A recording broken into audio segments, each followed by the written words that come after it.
Hey, welcome back to Sleepbound Nights. I'm so glad you're here tonight. We're returning to Little Darlow for tonight's episode 17 of The Toast Maker, and it's a really lovely one. If you're new here, welcome. I hope this helps you unwind and drift off gently. If it does, feel free to subscribe so you don't miss the next episode. We're here every night, and there's a whole community of people settling in just like you. Links to our other channels are in the description too, if you're curious. But for now, wherever you are, in bed, on the sofa, earphones in, I hope you're comfortable. I hope the day is starting to loosen its hold on you. Tonight's episode is warm and gentle and full of the kind of small, ordinary moments that somehow end up meaning everything.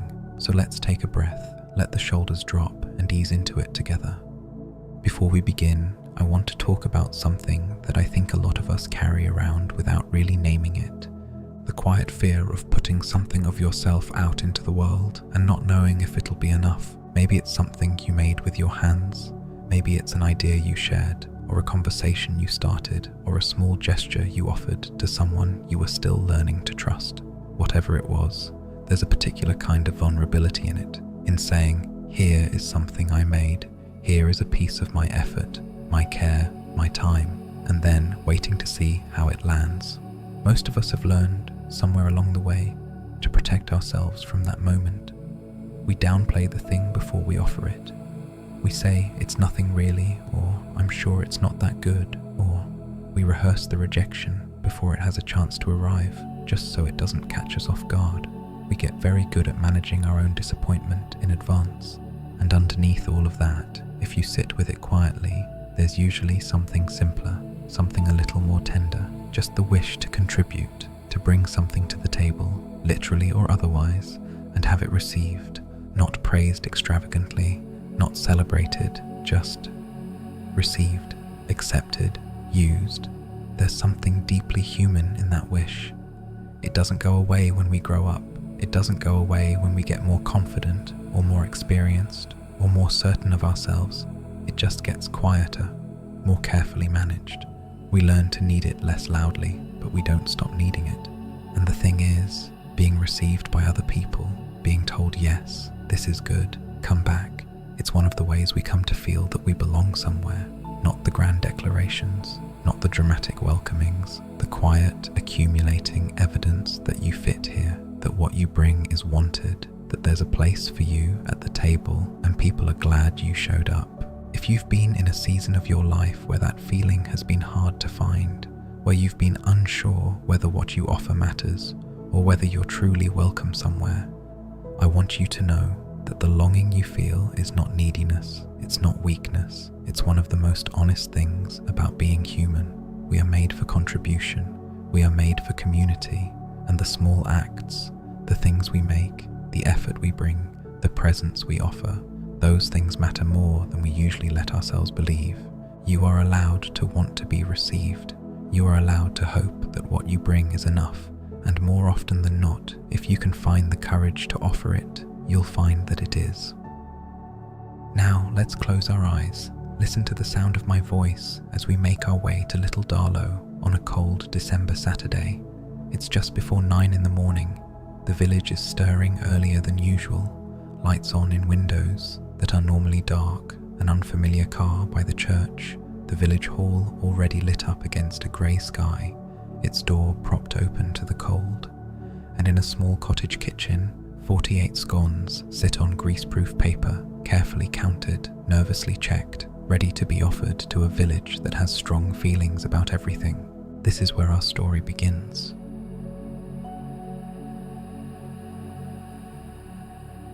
The Christmas fair. The scones had not moved during the night, but Iris checked them anyway.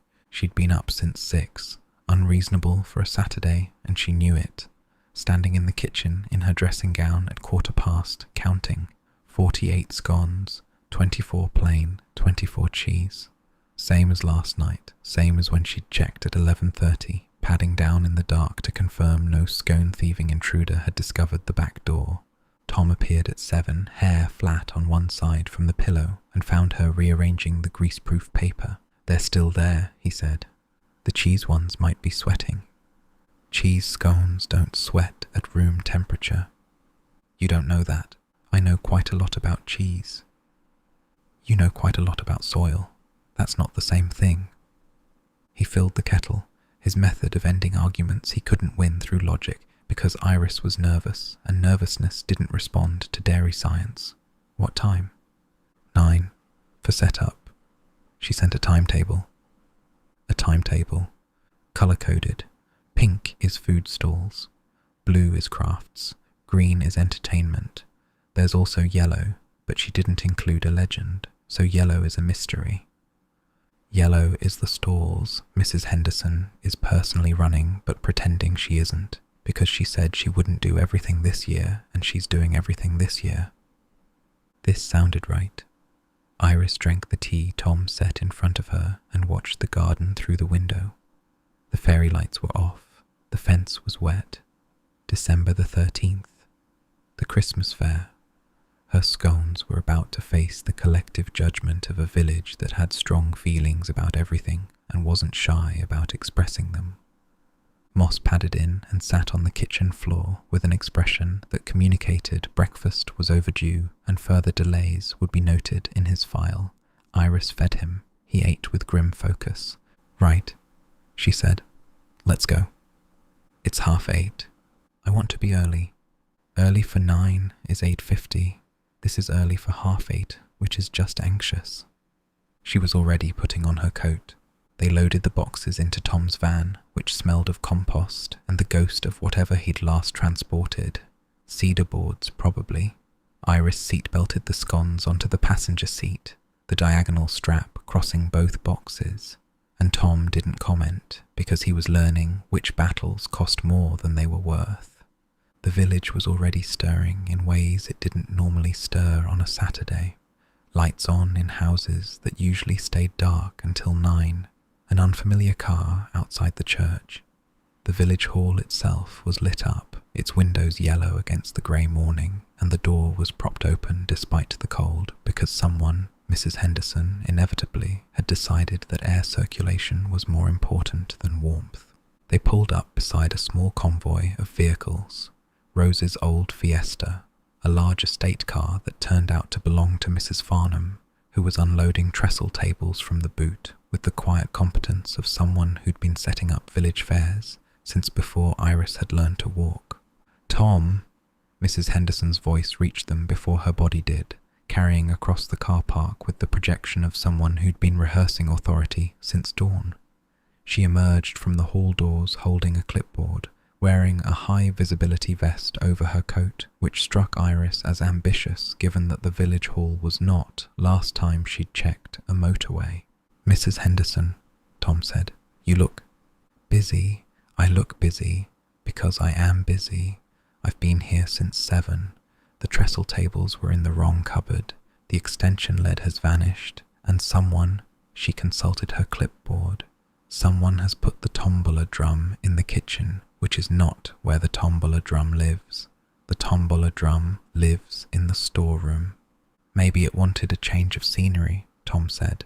Mrs. Henderson looked at him as though he'd suggested bulldozing the church. "The tombola drum doesn't have wants, Tom. It has a location." She turned to Iris. "Scones? In the van? Good. Stall 7? That's the table by the radiator. I've put you next to Sandra's cakes, which means you'll have foot traffic from the tea urn." She made a note on her clipboard. "Plain and cheese?" "Yes." "How many?" 48. Mrs. Henderson paused. The clipboard lowered fractionally. 48 is... She appeared to be conducting calculations that involved not just scone volume, but crowd modelling, consumption rates, and possibly the weather. "That should be adequate, if they're good." "They're good," Tom said. "That remains to be seen." Mrs. Henderson was already moving, the high-vis vest catching the grey light, her voice carrying instructions to someone inside the hall about the exact placement of the bunting, which had been red and green after all. The subcommittee had prevailed, multicoloured had been defeated, and democracy, such as it existed in little Darlow's decorative governance, had spoken. The village hall was cold. This was not a surprise. The village hall was always cold, had been cold in living memory, would presumably be cold when the last villager turned off the last light and the building settled into its permanent chill. But today, the cold had competition. A portable heater had been installed near the tea station, blazing orange, throwing heat in a radius of approximately 3 feet and raising the electricity bill to a level that would cause the parish council genuine grief. "Don't plug anything else into that socket," Mrs. Henderson announced to the room at large, which contained about 15 volunteers in various stages of setting up. "If we trip the fuse again, Derek has to go down to the box, and Derek doesn't know where the box is." "I know where the box is," Derek protested from across the hall, where he was assembling a display board with more enthusiasm than skill. "You said that last year and we were in the dark for 20 minutes. The box had moved." "Fuse boxes don't move, Derek." Iris carried her scone boxes to stall 7 and found it was, as promised, next to the radiator, one of the hall's ancient cast iron models that put out just enough heat to remind you that warmth existed without actually providing any. Sandra from the bakery was already set up next door at stall 8, her table laden with cakes and mince pies arranged in the professional tiers of someone who did this for a living and wasn't about to lower her standards for an amateur fair. "Morning," Sandra said. "Those your scones?" "Yes." Sandra leaned over and examined them with the frank scrutiny of a woman who baked 6 days a week and had strong feelings about consistency. "Nice rise, good colour. You've got them cooling on the right paper too. Most people use cling film and they go soggy." She nodded. "You'll do fine." This was, from Sandra, the equivalent of a standing ovation. Iris unpacked the scones onto the large white plate she'd brought from the cottage, the only plate she owned that was big enough, and arranged them in the way that felt least like she was trying too hard. Plain on one side, cheese on the other, a small card in front that she'd written by hand the night before. "Homemade scones, plain 50 pence / cheese 70 pence. "I'd charge £1 for the cheese," Sandra said. "People expect to pay more at Christmas, and if they're good cheese scones, and they look like good cheese scones, £1 is fair." Iris changed the price. Tom had been commandeered. This happened the instant any man of working age entered Mrs. Henderson's orbit. He was given a task, assigned a role, and dispatched before he could mount a defence. Tom's role was carrying things. He moved between the car park and the hall with trestle tables and boxes and a wooden sign that read "Little Darlow Christmas Fair" in hand-painted lettering that had been redone every year since 1987 and was now on its 4th board because the previous 3 had succumbed to the persistent damp of the hall's storeroom. Rose arrived at 9:45 with Emily, who was carrying a cardboard box marked "Marine Life Stall, Do Not Tip" in purple crayon. She insisted on a stall, Rose said, setting a bag of supplies next to Iris's table. She heard about the fair and said she wanted to contribute to the local economy. Those were her words. Contribute to the local economy. She's 7. Emily was wearing her presenter lanyard from the Marine Reptile Talk and had added a second card to it that read "Stall Manager." She marched to an empty table at the end of the row, stall 12, the one nobody had claimed because it was furthest from the heater, and began unpacking. "What's she selling?" Iris asked. "Bookmarks, hand-drawn marine reptile bookmarks, laminated thanks to Chloe's mum's laminator, which I now owe a favour for." Rose watched Emily lay out her merchandise with the focused precision of a market trader. She also made certificates, marine reptile adoption certificates. You pay 50 pence and you adopt a plesiosaur or an ichthyosaur. She's got different species. "That's brilliant." "Unhinged." "Both?" Rose pulled out a tin. "I also made flapjacks. Don't look at them too closely. They're meant to be rectangles." "What shape are they?" "Trapezoids. Delicious trapezoids." The hall filled. Stalls materialized out of boxes and bags and the backs of cars. Jam from someone on Millfield Road. Knitted things from the WI. Second-hand books in a box that smelled of attics. Children's toys in a basket with a sign that said "Gently Loved," which was a kind way of saying chewed. The vicar, David, set up a stall selling church candles and looking mildly uncertain about whether commerce and worship should share a table, but Mrs. Henderson had told him it was for the Bell Fund, and that had settled it. Tom passed Iris, carrying a folding table above his head. "Kevin's here," he said. "Kevin the roofer?" "He's manning the ring toss. Dave sent him. Dave said it was community service." Tom kept walking. "He's already knocked over the bottles twice setting it up." At 10 o'clock, Mrs. Henderson stood in the centre of the hall, consulted her clipboard one final time, and addressed the room. "Right, doors open in 5 minutes. The tea urn is working. Don't ask how, just accept it. The tombola is ready." A small but perceptible tension entered the room at the word tombola. "The baking competition entries are on the table by the stage. Judging at 12. Mr. Pritchard has agreed to be our judge, and I trust you'll all be gracious about his comments." "I'm never gracious," came Mr. Pritchard's voice from the doorway, where he'd appeared with his walking stick and his tweed cap and the timing of a man who knew exactly when to make an entrance. "Gracious is for people with nothing useful to say." The doors opened, people came, not a flood. This wasn't a department store on Boxing Day, but a steady, accumulating stream. Families with children, older couples who'd been attending this fair for decades, a handful of teenagers looking performatively bored, and the various unattached adults of the village who came because it was the thing to do on a Saturday in December, and because staying home meant admitting you didn't care about community, which in Little Darlow was the one sin nobody could afford. Iris stood behind her scones and waited. The first customer was Mrs. Dawkins from the walking group, who bought 2 plain scones and held one up to the light as if checking for contraband. "These are heavy," she announced. "They're scones. They're supposed to be. Heavy is good. I can't stand those airy ones that fall apart when you look at them. A scone should have heft. Well done." She moved on before Iris could respond, which was probably for the best, because Iris's response would have been, "Thank you," delivered at a frequency only dogs could hear. The second customer was a man she didn't recognise, who bought 4 cheese scones and asked if she'd be at the market in Greater Darlow because his wife would go mad for these. The third was Lorna, who bought one of each for research purposes and ate both at the counter while updating Iris on the morning's gossip. "Janet's wine is in the tombola," Lorna said through a mouthful of cheese scone. "The bottle.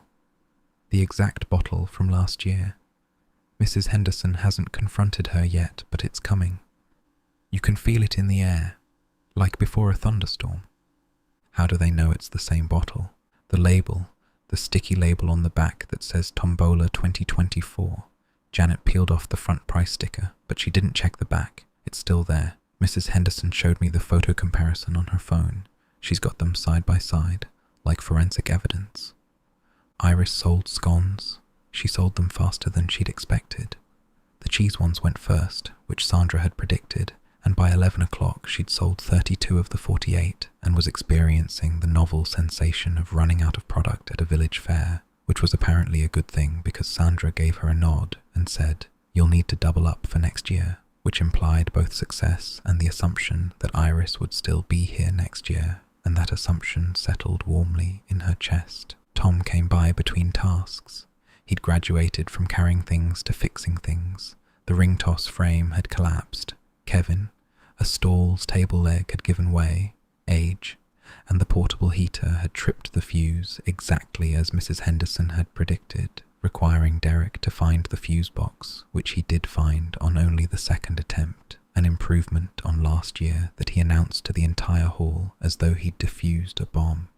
"Your scones are going well," Tom said, stealing one from the plate. "Don't eat the stock." "I'm quality control." He bit into it. "This is a good scone." "I know. Sandra told me. Sandra's approval is worth more than yours because Sandra is objective and you're enthusiastically biased. Yes, we've established this." He kissed her cheek, cold from 2 hours in the drafty hall. "Mr. Pritchard's doing the judging at 12. Margaret's entered the baking competition. Walnut shortbread. She's been talking about it all week. She's pretending she's not competitive, but she ironed her apron this morning, which is the Margaret equivalent of war paint. He took another scone. I have to go fix Kevin's ring toss. Again. The hall had reached its peak. Bodies generated warmth that the radiators couldn't, and the temperature had climbed from freezing to merely uncomfortable, which was progress. Children moved between stalls in packs, spending their pocket money with the ferocious efficiency of tiny consumers. Someone had brought a speaker and was playing Christmas carols at a volume that was either festive or aggressive, depending on your tolerance for Bing Crosby at 11 o'clock in the morning. Emily's stall was doing remarkable business. Iris could see it from stall 7, the small figure behind the table, lanyard and stall manager card prominently displayed, explaining the adoption certificate system to every customer with the thoroughness of a solicitor going over a contract. "This one is a plesiosaur," Emily was telling an older man who'd stopped mostly out of curiosity. "If you adopt her, you get a certificate with her name. I've called her Patricia, and a drawing of what she looked like. The certificate is laminated." "Laminated," the man repeated, "for durability. 50 pence. I also have ichthyosaurs and mosasaurs. The mosasaurs cost 60 pence because they're bigger." Rose stood behind Emily's chair, arms folded, wearing the expression of a woman who was simultaneously proud of and terrified by her daughter's entrepreneurial instinct. She caught Iris's eye across the hall and made a face that said, "Help me," and also, "Isn't she incredible?" and also, "I need wine." Mr. Pritchard had stationed himself in a chair near the stage, which had been designated the judging area. The baking competition entries were arranged on a table beside him. Cakes, biscuits, tarts, something in a glass dish that might have been a trifle or might have been an accident. Each entry had a numbered card and a small paper tent with the baker's name, which was supposed to be anonymous, but which Mr. Pritchard could identify by sight because he'd been eating these people's baking for 60 years and knew their shortcomings intimately. Margaret was at the far end of the hall, helping sell knitted things at the WI stall and not at all near the competition table, because proximity would have implied concern, and Margaret did not do concern about baking competitions. If she glanced toward the judging table every 45 seconds, that was coincidence. At 11:30, the tombola situation escalated. Iris heard it before she saw it. Not raised voices, exactly, but a tonal shift that happened when a village conversation moved from polite to pointed. She looked over toward the tombola, where Mrs. Henderson stood with her clipboard pressed to her chest, facing Janet Harris across the drum. "I'm not saying it's the same bottle," Mrs. Henderson said, in the voice of someone who was absolutely saying it was the same bottle. "It isn't the same bottle." Janet stood her ground. She was a small woman, 70s, with the kind of posture that suggested she'd been defending positions her whole life and had won most of them. "I bought that wine at Waitrose this week." "Janet, the label." "What label?" "The label on the back that says Tombola 2024 in your handwriting." Janet turned the bottle over, looked at it. A silence descended on the surrounding stalls, the kind of silence that happened when a village spotted entertainment and decided to commit to it. "That's not my handwriting," Janet said. "Janet, you write your 7s with a crossbar. Everyone knows this. That 7 has a crossbar." Lorna had materialized beside Iris with the instinct of someone who could smell drama from 3 stalls away. "Here we go," she murmured. "This has been building since October." "Since October?" Mrs. Henderson found the photo on her phone in October. She's been saving it, building her case. She showed me the evidence folder. She has an evidence folder, Iris, on her phone, with timestamps. At the tombola, Gerald Fenton, who was deaf in one ear and choosing to be deaf in both, shuffled forward and picked up the disputed bottle. "This is a 2019 Merlot," he said, adjusting his glasses. "I know because I donated it in 2022, won it back in 2023, donated it again last year." He held it up. The light from the heater caught the glass. This bottle has been in the tombola 4 times. I thought everyone knew." The hall went still, not quite silent. The Christmas carols continued their relentless cheer, but the human noise stopped, the way it does when a room collectively recalibrates. 4 times? Mrs. Henderson's clipboard lowered another inch. Possibly 5. Margaret Avery won it in 2022 and gave it back because she said it was too dry. I took it home, decided I agreed, and donated it the following year. It's not a good wine. Gerald set the bottle down with the gentle care of a man handling a relic. But it's become tradition at this point, hasn't it? Like the bunting. "The bunting is not," Mrs. Henderson began. "I think it's rather sweet," said someone from behind the knitted goods. Mrs. Farnham. "A wine that nobody wants to drink, but everyone wants to donate. It's the spirit of giving. It's the spirit of re-gifting." Same thing at Christmas. A laugh moved through the hall, not unkind. The shared amusement of people who lived close enough to argue about wine labels and cared enough to show up on a Saturday to do it. Mrs. Henderson looked at Janet. Janet looked at Mrs. Henderson. Gerald looked at the wine bottle with the fondness of a man reuniting with an old acquaintance. "Fine," Mrs. Henderson said. She made a note on her clipboard. "The bottle stays. But next year we're establishing a provenance system. Every tombola donation gets logged." "A provenance system," Lorna said to Iris, "for tombola prizes. We live in the most governed village in England." "You live in the most entertaining village in England," Iris said, and found that she meant it. At 12 o'clock, Mr. Pritchard judged the baking competition. He'd been given a fork, a plate, a glass of water for palate cleansing, and a score sheet that Mrs. Henderson had created on her computer and printed with numbered rows and columns for appearance, texture, taste, and overall. He ignored the score sheet and used the back of it to write his own notes. The entries were numbered 1 through 9.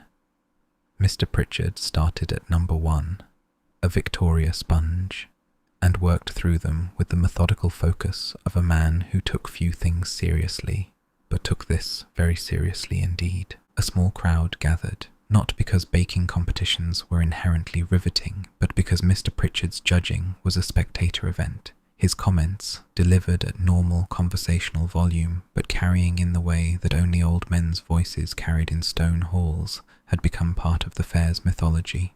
Number 1, Victoria sponge. He took a bite, chewed, considered. Decent. Jam's good. Homemade, not Hartley's. Sponge could be lighter. The middles dropped.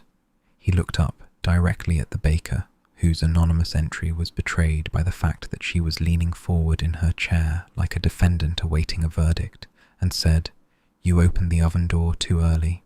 A murmur from the crowd. The baker, Mrs. Collins, it turned out, went red and muttered something about drafts. Number 2 was a lemon drizzle that he deemed competent but cautious, and number 3 was a Christmas cake that earned his longest silence. He chewed for what felt like a full minute. "Too much brandy," he said, which is a sentence I never thought I'd hear myself say. "But the fruit's swimming.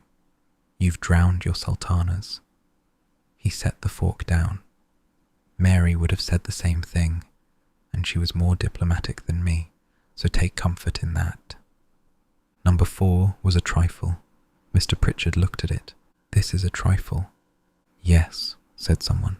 "Is trifle a baked good?" A discussion ensued. Mrs. Henderson consulted her clipboard. The rules of the Little Darlow Christmas Fair baking competition, it turned out, did not explicitly exclude trifle, nor did they explicitly include it, which meant the rules were, as Mr. Pritchard observed, about as useful as a chocolate teapot. He tasted the trifle anyway. "It's good. Custard's the right thickness. But it's not baking. I'm noting it, but not scoring it. The maker should enter it in a different category, if such a category existed, which it doesn't." Number 7 was Margaret's walnut shortbread. Mr. Pritchard picked up a piece, turned it over, bit into it. The hall held its breath, or at least the section within earshot did, which was most of it because the carol speaker had been turned down by popular demand. Good, he said. Margaret, from the WI stall, did not visibly react, but her hand on the knitted scarf she was folding went still for a moment. Walnut's a nice touch. Most people do plain shortbread and rely on the butter to carry everything. The walnut gives it texture, a bit of interest. He ate another piece. Not as good as Mary's, but Mary's was better than everyone's, so that's not a criticism, it's just a fact. Margaret's chin lifted approximately 1 degree. For Margaret, this was a victory lap.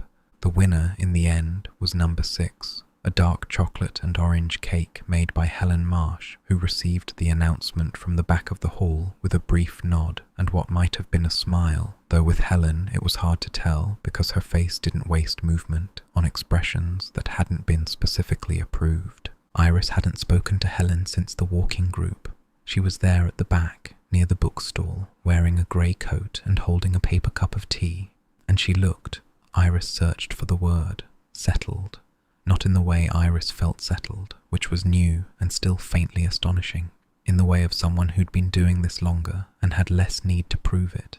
Their eyes met across the room. Helen raised her cup. Iris raised hers.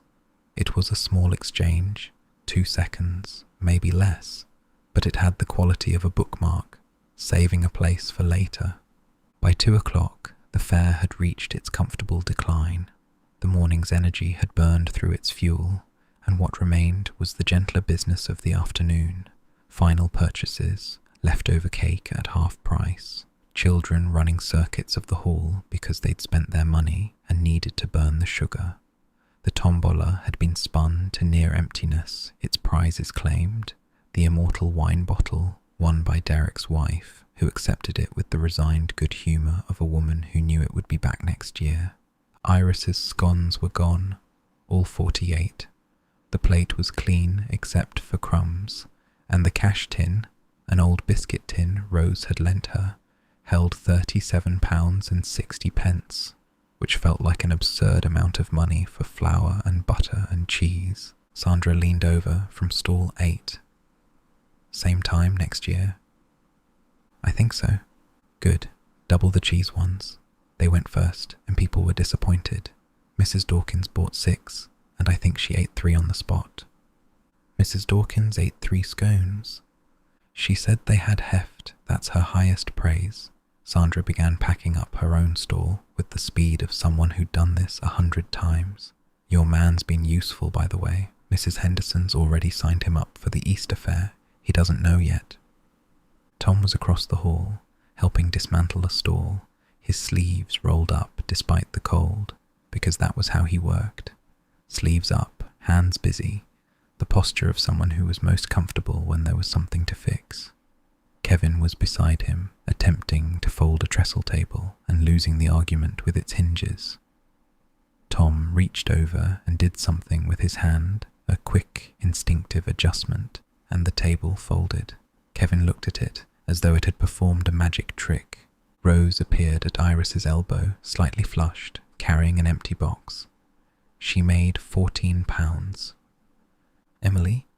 £14 from marine reptile bookmarks and adoption certificates. She adopted out every plesiosaur. The mosasaurs were slower. She thinks it's because they look too fierce for some people. But she sold all the bookmarks, and she's already planning a cephalopod range for Easter. Rose set the box down. Also, Mr. Pritchard adopted 2 ichthyosaurs. He didn't need to. He just wanted to support the business.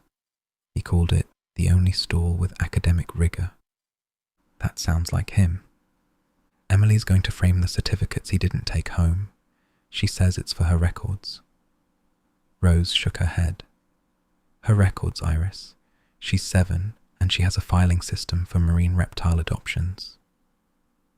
Lorna passed by, scarf trailing, arms full of raffle prizes she'd won through what she insisted was luck, and what everyone else suspected was the result of buying more tickets than any reasonable person should. Wonderful scones, she said without stopping. The cheese ones were exceptional. Mrs. Henderson said acceptable, which from Mrs. Henderson is basically a Michelin star. Mrs. Henderson said acceptable. To your face she'll say acceptable. Behind your back, She told Sandra they were the best cheese scones she'd had since Mary Pritchard's. Lorna shifted her prizes to one arm and dropped her voice. Don't tell her I told you. She has a reputation for measured praise, and she guards it fiercely. This, Iris thought, was probably the nicest thing anyone had said about her scones all day, precisely because it hadn't been said to her. Mr. Pritchard found her as she was packing up the empty plate. He'd been working the hall all morning, judging, eating, dispensing commentary, and he looked tired now, the kind of tired that showed in the way he leaned more heavily on his stick and moved between stops with the deliberation of a man budgeting his remaining energy. But his eyes were bright. The fare had been good for him. The crowd, the noise, the excuse to be blunt about baking. It had brought something out that the quiet of his kitchen didn't always reach. 48, he said, looking at the empty plate, sold out by one. Mary never sold out. She always kept 3 back, said if you sold everything you hadn't made enough, and if you made too much, you were showing off. He lowered himself into the chair Tom had left beside stall 7, the careful descent that was standard now, his stick hooked on the table edge. But selling out is good for a first year. Mrs. Henderson will put you down for 60 next time. 60? She escalates. It's her nature. He adjusted his stick against the chair. Your cheese scones are good. I've had worse at the bakery, and Sandra's the best baker in the valley. Don't tell her I said so. She'd be unbearable. I think she already knows.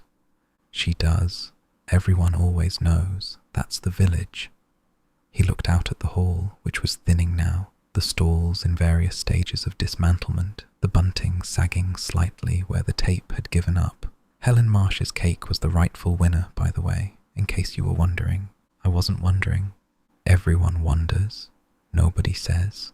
But the chocolate and orange was the best thing on that table, and I'd have been dishonest to say otherwise. He paused. She doesn't enter things often. Keeps to herself. Been here 5 years, but still acts like she's just arrived in some ways. I know the feeling. You did, maybe. Not anymore. He reached into his coat pocket and brought out a flapjack wrapped in a paper napkin. Roses, she insisted, said I looked like I needed feeding, which is a bold claim to make to a man who's just eaten 9 baked goods for professional purposes. You ate 9? 7. I'm rounding up for sympathy. He ate the flapjack with the concentrated attention of someone who treated all food as worth noticing. The recipe box. I've been going through it this week, getting it ready. Iris's chest tightened just slightly. You don't have to rush. I'm not rushing, I'm organising. There's a difference. Mary always said I left everything to the last minute. This is me not leaving it to the last minute. He brushed a crumb from his coat. Wednesday, I'll bring it round. Tea and toast. The usual. The usual, Iris repeated, and the word had a weight to it. The accumulated weight of all the Wednesdays and Thursdays and random afternoons when Mr. Pritchard had appeared at the gate with his stick and his hat and his willingness to sit in her kitchen and be present. The usual. As if they'd been doing this forever. Good fare, he said, standing. The process took longer than it once would have, but he didn't ask for help, and Iris didn't offer, because she'd learned that his independence was the thing he guarded most carefully and the thing that cost him the most. Tell Emily her stall was the best in the building. Professional operation. She'll go far. She made £14, better returns than the tombola, and considerably less drama. He settled his cap, lifted his stick in his usual salute, and made his way toward the door where Margaret was waiting, not hovering, just being near the exit at the exact moment he'd need a lift home. Some things in this village ran like clockwork, and Margaret's timing was one of them. They walked back to the cottage at 4, the afternoon already darkening, the sky the colour of pencil lead. Tom carried the empty boxes, Iris carried the biscuit tin of money and the clean plate, and the bone-deep tiredness of someone who'd been around people all day and needed quiet the way you needed water after exercise. The village was doing its post-fair thing, lights coming on in windows, cars dispersing, someone, Mrs. Henderson, inevitably, was still at the hall, doing whatever Mrs. Henderson did when events were over, which probably involved a debrief, an assessment, and the creation of a document titled Improvements for 2026. The fairy lights were on at Elder Cottage when they arrived. The timer, dependable, indifferent. The cottage looked the way it always looked from the path, small, warm, the windows lit from within because Iris had left the kitchen light on that morning and it had burned its quiet welcome all day for nobody. Tom unlocked the door. The hallway smelled of itself, old wood, something green from the bathroom soap, the faintest trace of yesterday's baking that had seeped into the walls and would probably linger until spring. Moss was on the stairs, 3 steps up, watching them enter with the assessing stare of a cat who'd spent the day alone and intended to make someone answer for it. "Hello you," Iris said, crouching to scratch his ears. He permitted it for exactly 4 seconds before stalking to the kitchen with the rigid dignity of a cat who had forgiven nothing but was willing to accept dinner as a gesture of good faith. Tom put the kettle on. Iris fed Moss, the choreography of coming home, coats off, boots by the door, the exhale that came when the warmth of the cottage replaced the cold of outside, and the social demands of a village fair were set down like bags at the end of a long carry. £37.60, Iris said, counting the tin's contents at the table. From scones. From scones. She stacked the coins, sorted the notes. I've never earned money from food before. It feels strange, like I should declare it. Declare it to whom? I don't know. Mrs. Henderson, probably. She seems like the person you declare things to. Tom set tea in front of her and sat in his chair. His chair, still his chair, more so now. The chair of a man who lived here, whose jacket was on the peg, and whose boots were by the door, and whose spirit level was somewhere in the van, waiting to be brought in and applied to the kitchen shelf that was 3 millimeters off true. Good day, he said. Really good day. She wrapped her hands around the cup. The scones worked. Emily made £14. Mr. Pritchard judged 9 baked goods and insulted 7 of them. Mrs. Henderson discovered the tombola wine has been recycling for 4 years. Kevin broke the ring toss 3 times. 3 times. I didn't tell you about the 3rd because I'd already fixed it, and admitting it would have meant acknowledging I spent my morning undoing things Kevin had done. That's your talent. Fixing things Kevin breaks. Fixing things. She drank her tea. Mr. Pritchard's bringing the recipe box on Wednesday. Tom set his cup down. Didn't say anything for a moment. Just sat with it. The weight of the information, the thing they'd known was coming, but which became more real each time it was mentioned. Mary's recipe box. The cards, the notes, the handwriting of a woman who'd imagined futures from a hospital bed by describing the meals that would fill them. Wednesday, he said. Wednesday. I'll be here. He wants you here, he asked. She looked at the kitchen. Their kitchen, with its imperfect shelves and its brown Betty teapot and the butter dish in its spot and the recipe cards already on the counter. Mrs. Halloway's, the first set, the ones that had started all of this. Soon, there would be more, a whole box of them, a woman's life in index cards, passed on because keeping things safe wasn't the same as keeping them alive. Moss jumped onto Tom's lap. This was recent. Moss had claimed Tom's bed, Tom's feet, Tom's ankles, but the lap was a development from this week, still slightly tentative, as though Moss was testing whether the lap would be available long-term before committing to it as territory. Tom's hand went to Moss's back automatically, and the purring started almost immediately. You should paint the door tomorrow, Iris said. You said this weekend. I said after the fair. It's after the fair. So tomorrow. Tomorrow. He looked down at Moss. If it's not raining. It's December. It'll be raining. Then I'll paint it in the rain, because I promised, and I keep promises, even stupid ones about blue paint on a door I don't live behind anymore. It's still your door. It's still my door. He was quiet for a moment. Dad painted it, first coat, when they moved in. Mum chose the colour, and Dad did the painting, and Mum said he'd missed a spot, and he said he'd get it tomorrow, and he never did. There's still a spot. Lower right, behind the recycling bin. Bare wood. You'll get it tomorrow. I'll get it tomorrow. He smiled. Not the easy, quick one, but the slower smile that came from somewhere deeper, the one that meant something had been held and was being set down gently in its right place. First coat anyway, blue, same shade. The evening settled in. They made toast, the ritual of it, unchanged, the grill doing its steady work, the butter melting into corners, the kitchen filling with the smell that was, more than any other smell, the smell of this house, of their house. Iris ate hers at the table, while Tom ate his leaning against the counter, which was his preferred position, and which she'd stopped trying to correct because some things about a person were fixed, and the best you could do was accommodate them. Rain started at 6, tentative, then committed.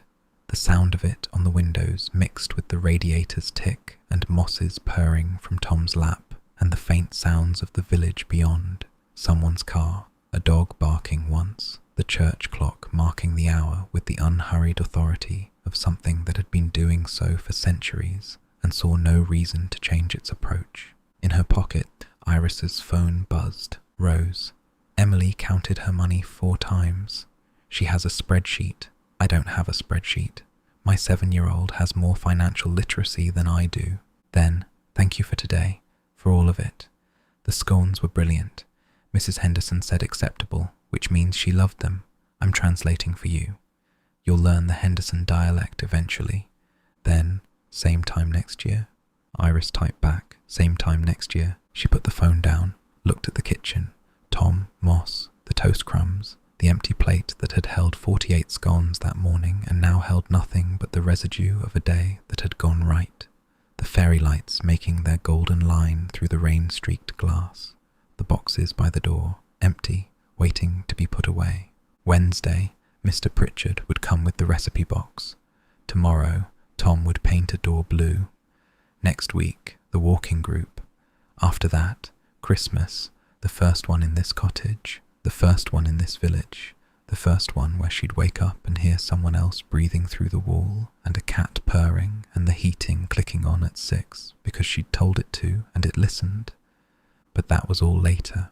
Tonight was toast and rain and £37.60 in a biscuit tin, and the quiet fact of having made something with her hands and offered it to people who'd said yes, this is good, make more. Which was not a small thing, which was actually the whole thing, the whole reason she'd come here, though she hadn't known it at the time, to make something and offer it and be told to come back. She washed up, 2 cups, 2 plates, Tom dried. Moss supervised from the floor with the critical eye of a quality inspector who'd seen better dishwashing but was willing to let this pass. At 10, the stairs, the bathroom, Tom's room, the creak of the old bed, then Moss, barely a pause on the landing now, the decision long since made, and the soft thud onto the bed, purring through the wall. Iris got into her own bed. In the morning there'd be a blue door to paint and a kitchen shelf to level and the leftover scraps of Margaret's walnut shortbread to argue about. But that was morning's problem. Night was for rain and cats and the pleasant tiredness of having sold 48 scones to people who said come back next year. She slept. The rain carried on. The biscuit tin sat on the counter, and somewhere in the village hall, Mrs. Henderson's colour-coded timetable lay folded on a table, its systems vindicated, its clipboard resting at last.